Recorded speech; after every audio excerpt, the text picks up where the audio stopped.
안녕하세요. 저는 모든 게 남들보다 빠른 사람입니다. 같은 고등학교를 다녔던 남편과 서로 첫사랑이었고, 그때부터 쭉 연애를 시작해서 20대 중반에 저희는 결혼을 했어요. 그리고 너무 예쁜 첫째 딸과 둘째 아들을 얻었습니다. 저희가 육아에 전념하고 있을 때쯤이야. 주변 지인들은 슬슬 결혼을 하기 시작했고, 저희가 조금 빠르긴 했구나 싶었어요. 그치만 사고쳐서 결혼한 것도 아니고, 갖추고 결혼했던 거라 문제될 건 없었습니다. 딱 여기까지 빨랐더라면 참 좋았을 거예요. 젊은 동갑내기 부부였고 외향적인 성격이라 애기들이랑 몸으로 뛰어노는 것도 잘해줬었고 참 많이도 놀러 다니고 그러면서 저희 가족은 너무 행복했습니다. 그래서 늘 저희를 보며 애기 유치원 엄마들이 그러셨죠. 역시 한 살이라도 젊을 때 애를 낳아야 한다고 부럽다면서 미끄럼틀 2번만 태워줘도 허리고 어깨고 안 아픈 곳이 없다고 그렇게 말씀을 하시곤 했습니다. 전 또 유독 성격이 열정적이고 뭔가 만들고 나누고 활동적이고 이런 걸 다 좋아하는 편이라서 애기들 간식 만들면서 넉넉히 만들어서 유치원 엄마들한테도 나눠주고 남편 회사 사람들 것도 만들곤 했죠. 그렇다 보니 주변에 사회 친구들이라고 하죠. 사회 친구들, 동네 친구들이 많이 생겼고 깊은 속내를 터놓을 수 있는 언니 동생 친구들이 생겨서 좋았습니다. 아무렴 같은 동네니까 육퇴를 하고 남편들에게 애기들을 맡기고 집 앞에서 술 한잔 딱 하면서 수다를 떨면 그게 행복이죠. 그냥 일찍 결혼한 거 후회 안 하냐는 질문이 이거 참 수도 없이 들었는데 0.1초 망설임도 없이 저희 부부는 후회가 없었습니다. 결혼이 그만큼 저희에게는 너무 좋았고 결혼이 주는 그 행복과 안정감이 말로 다 표현할 수 없었거든요. 그런데 30대가 되었을 때 슬슬 체력이 많이 떨어지는 게 느껴졌습니다. 사실 저희 부부는 셋째 욕심이 있어서 계획 중에 있었거든요. 근데 그러기엔 제가 이때 몸이 너무 안 좋았고 매일 감기인 건지 기침도 미친 듯이 하고 가슴 통증도 심해서 아무래도 검진을 싹 전체적으로 받아보자고 했죠. 대수롭지 않게 했던 그 검진에서 전 폐암 판정을 받았고 하루빨리 큰 병원으로 가라는 얘기를 들었습니다. 처음 얘기를 듣고는 그냥 멍했던 것 같아요. 눈물도 안 나고 이 얘기 듣고 속을 샀나? 챙겨주신 서류들 다 챙기고 집에 와서 애기들 하원 시간이 얼마 안 남아서 챙겨줄 간식 만들고 저녁 만들었습니다. 그 사이에 남편에게 전화가 왔어요. 여보, 병원 갔다 온 거지? 연락이 없어서 걱정돼서 해봤어. 뭐 문제 있다고 그런 거야? 아니야. 애기들 하원 시간이 촉박해서 급하게 간식 만들고 저녁 준비하고 있었어. 걱정 마. 아, 그래? 아유, 놀래라. 알겠어. 퇴근하고 바로 갈게. 뭐 사갈 거 있어? 올 때 아이스크림 사다 줘. 여보, 내가 좋아하는 맛들로만 애기들 거 말고 내 걸로만. 어? 그래. 알겠어. 사갈게. 저녁에 보자. 고생해. 그렇게 하원을 30분쯤 앞두고 여유가 생겨서 소파에 앉아서 엄마 TV 채널만 계속 돌리는데 갑자기 눈물이 흐르더라고요. 가장 먼저 들었던 생각이 우리 애들 어쩌지였습니다. 아직 너무 어린 우리 애들은 대체 어쩌지 싶어서 막 눈물이 쏟아지고 남편이 듣고 너무 아파하고 속상해할 걸 생각하니까 그게 마음이 너무 아파서 차마 입이 떨어지지 않았어요. 참 하늘도 무심하시지. 홀로 30분간 눈물 콧물 다 쏟고 아무렇지 않은 척 세수도 하고 거울을 보며 웃는 연습을 하고 급히 피부 화장을 해서 울지 않은 것처럼 하고 애기들 하원 마중을 나갔습니다. 애기들과는 여느 때처럼 시간을 보냈지만 평소보다 일찍 재웠어요. 그리고 남편을 기다렸고 남편과 맛있게 저녁을 먹고 얘기를 했죠. 여보, 나 할 말 있는데 너무 놀라지 말고 그 병원에서 검진했잖아? 근데 결과를 보니까 폐암이라고 하네? 수술은 가능할 것 같은데 정확한 건 대학병원 가봐야 한다고 해서 내일 바로 예약하려고. 뭐? 아니, 어떻게 그럴 수 있지? 아니야? 어? 왜 내가 폐암인 줄은 모르겠는데. 맞대. 아무튼 그렇다네. 그리고 남편과 저는 한참을 끌어안고 오열을 했고 이성을 되찾은 후 가장 유명한 대학병원들로 전화를 싹 돌려서 예약 대기를 걸어줬습니다. 2주 한 달씩 걸리는 대기를 보니까 마음이 조급했어요. 그 사이에 악화되면 어쩌지 싶더군요. 전 그 이후로 식단 관리를 철저하게 하려고 노력했습니다. 가족들이야 평소처럼 해줬지만 전 혼자서 관리를 했고 운동도 더 열심히 했어요. 우리 애기들 아직 초등학교도 안 갔는데 제가 건강해져야 하잖아요. 이 행복한 결혼 생활이 지옥 같은 건 폐암 선고뿐 아니라 딱 하나 더 있었는데 시집살이였습니다. 시모는 첫사랑인 저희가 결혼하는 것 자체가 마음에 안 들어 하셨어요. 사람을 더 많이 만나보고 경험을 쌓고 결혼을 해야지 뭐하러 그렇게 둘이서 내내 만나다 결혼을 하냐는 거였죠. 결국 남편이 더 좋은 여자를 만날 수 있는데 제가 발목을 잡았다는 식으로 늘 구박을 하셨지만 제가 또 이런 거에 기죽고 입내미는 성격이 아니라 쿨하게 받아쳤습니다. 에휴, 요즘 보면은 그렇게 길게 연애만 하다가도 막 몇 개월 만나고 더 좋은 사람이랑 결혼하고 그런다는데 니들은 아무것도 모를 때 만나서 뭣도 모르고 그냥 결혼했으니 나중에 이혼해도 모른다. 나는 가만 보면 미나 네가 우리 형석이 팔목을 아주 제대로 잡은 거야. 그치 너? 그런가? 어머님 그런 것 같기도 해요. 저 애슬 아빠 없으면 못 살거든요. 그러니 어째요. 발목 꽉 잡아서 제 옆에 둬야죠. 그쵸? 그리고 세상에 뭐 다양한 케이스가 있는 거 아니겠어요? 저희처럼 오래 만나다 결혼하는 사람들도 있고 몇 개월 만나다 결혼하는 사람들도 있고 다 다른 거겠죠.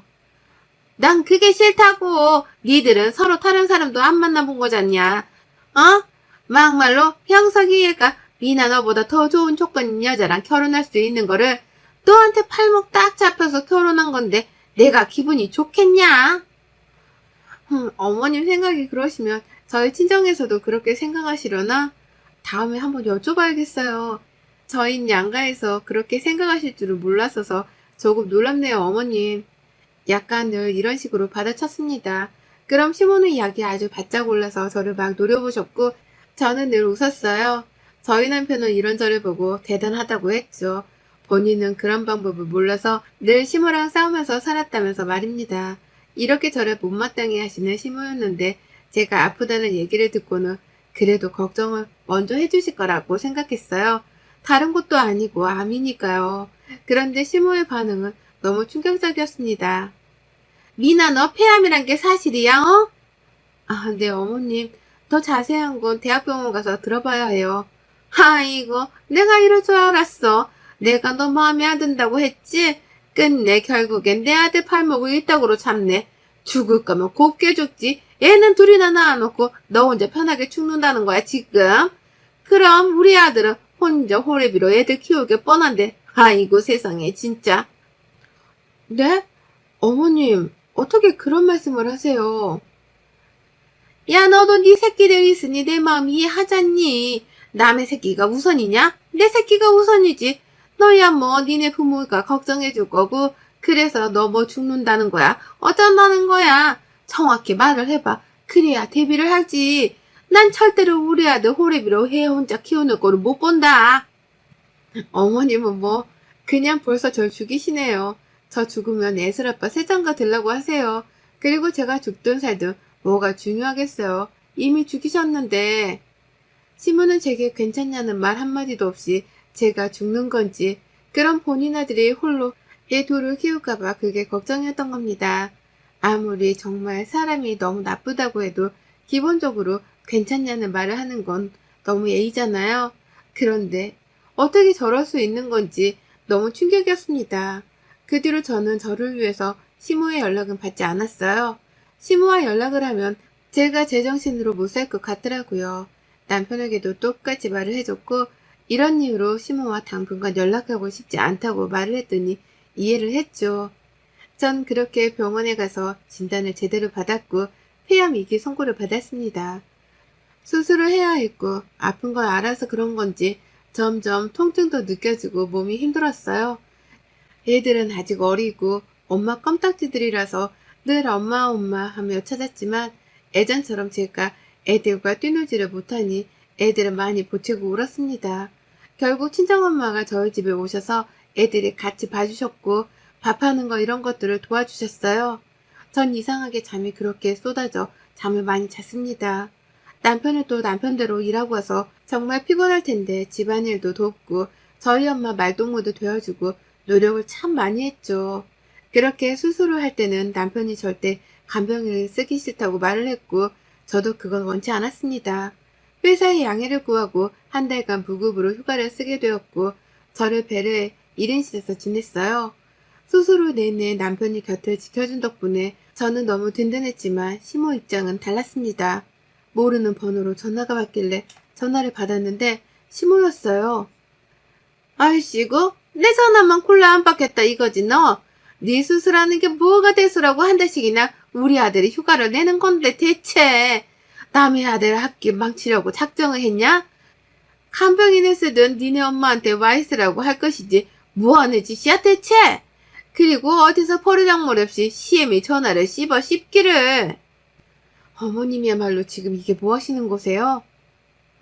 수술한 사람한테 모르는 번호로까지 전화해서 이러고 싶으세요? 참 대단하시네요.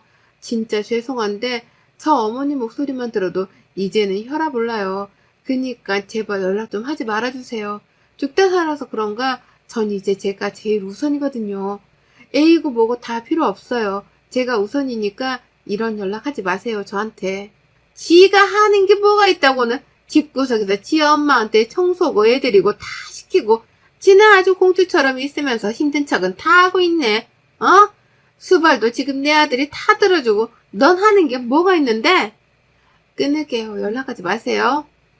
시모는 진짜 모르는 번호로까지 전화해서 제게 욕을 퍼부었죠. 옆에서 듣던 남편이 전화를 빼앗아 본인이 말하라고 했으나 그럼 일이 더 커질 것 같아서 제가 싫다고 했고 참 해도 너무하다 싶었습니다. 안 그래도 아파서 힘겨운데 눈물이 막 미친 듯이 흐르더군요. 병원에서는 일주일 조금 안 되는 시간 동안 있었고 퇴원을 한 후 집에 가보니 애들이 저를 보고 막 끌어안겨 울더군요.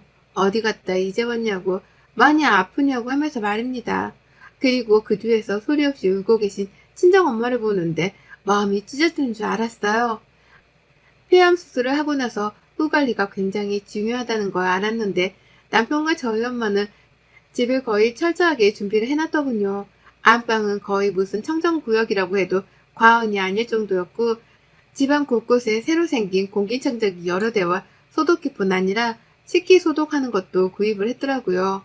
면역이 많이 약한 상태이고 감기만 걸려도 위험할 수 있는 상황이라 집안 온도 조절도 철저하게 해줬고 폐암 수술 후 좋은 음식들로 맛있는 한 끼 한 끼를 정성껏 해주셨습니다. 제가 원래도 살이 별로 없는 편이었는데 아프고 나서 잘 먹어도 살이 빠지더라고요.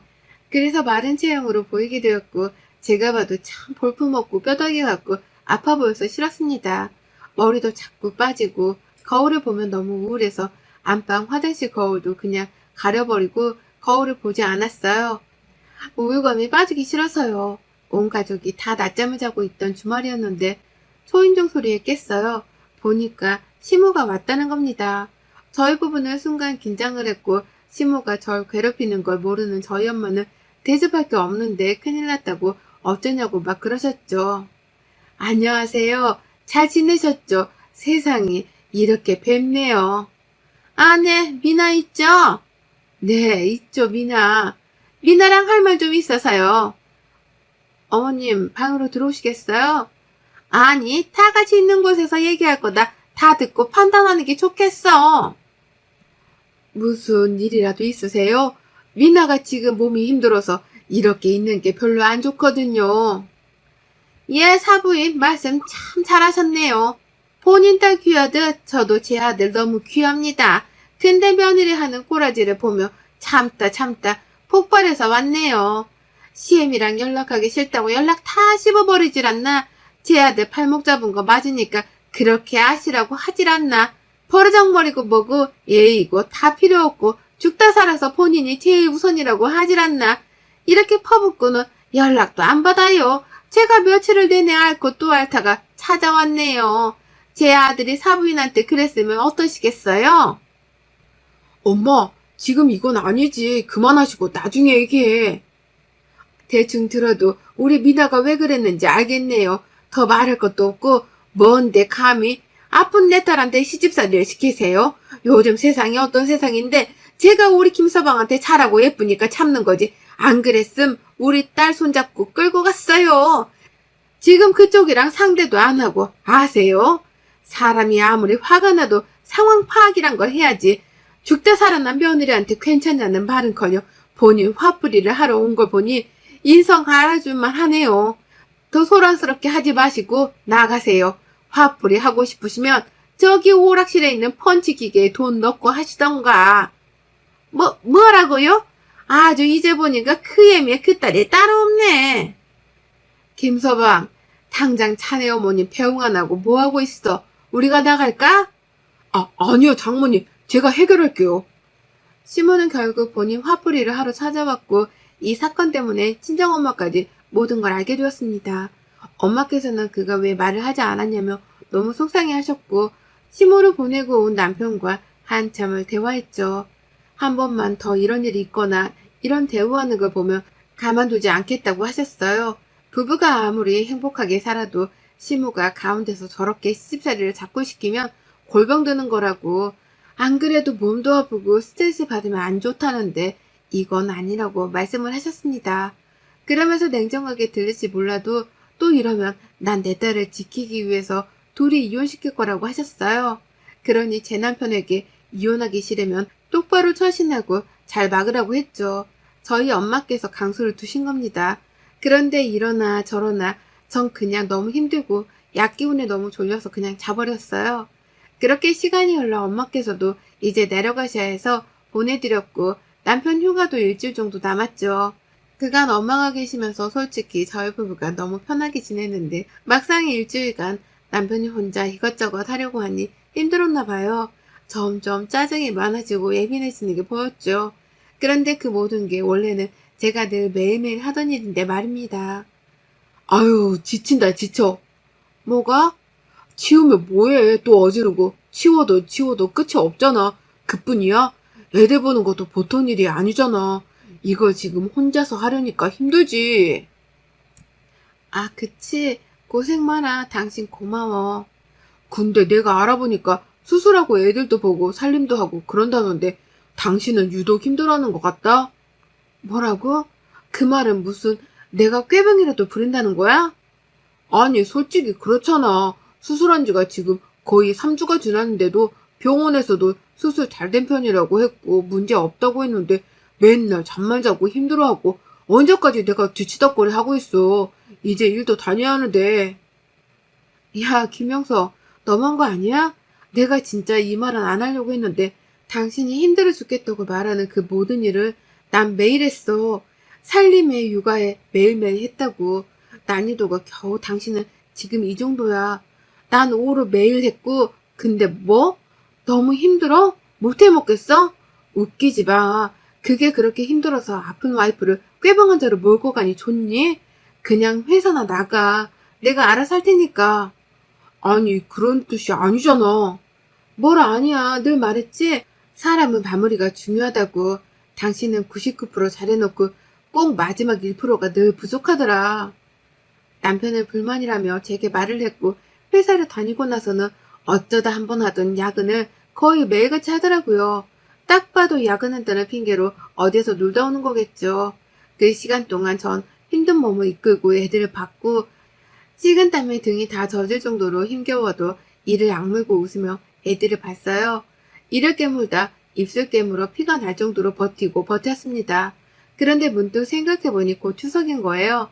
정말 가기는 싫었는데 분명 오라고 할 게 뻔했고 한숨만 나왔습니다. 아니나 다를까 시모는 제게 먼저 전화를 해왔어요. 나다. 이번 추석에 설마 아프다는 핑계로 안 올 건 아니지? 내가 싹 알아봤는데 수술한 지 그 정도 지난 거면 멀쩡한 거래. 그니까 와서 제사 준비하고 가족들한테는 부정탈까봐 암 걸린 거 말 안 했으니까 좀 사람답게 꾸미고 와라. 살도 좀 찌우고 뼈다귀처럼 그렇게 비실비실하게 없어 보이게 오지 말고 알겠어? 어머님, 저 지금 제가 숨기려고 해도 안 숨겨질 정도로 그냥 식은땀도 많이 나고 몸이 제 몸 같지가 않아요. 가서 실수하고 그럴 바에는 이번 추석만 좀 쉬는 게 좋을 것 같아요. 너 이럴 줄 알았지? 내가 그래서 전화한 거야. 입 다물고 와. 암 걸린 거 특별히 껴주는 걸 고마운 줄 알아야지. 암이 무슨 옮기는 병인가요? 그랬으면 좋겠네요. 이럴 줄 알았지만 결국 피할 수 없는 추석 명절이었습니다. 근데 애들까지 데리고 가는 건 진짜 못하겠어서 친정집에 애들을 두고 남편과 둘이 갔어요. 근데 몸이 천근만근인 상태에 너무 힘겨웠죠.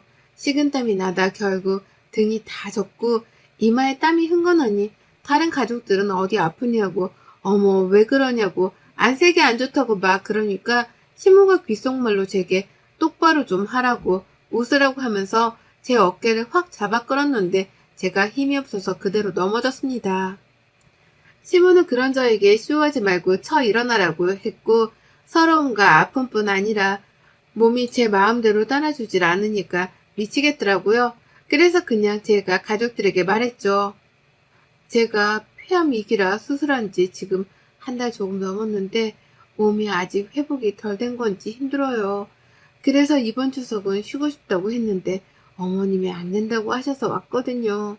그래서 도움이 안 되더라도 양해 부탁드려요. 아이고, 폐암 크게 뭐라고 쇼를 하고 있다. 아주 너 유난 떨지 마. 아픈 척 쇼하지 말라고.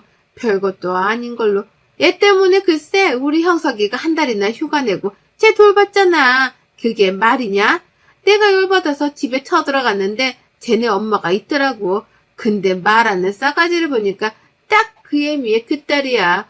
둘이 여시 같은 게 딱 닮았더라. 주둥이만 살아가지고. 정말 더 이상 못 참겠더라고요.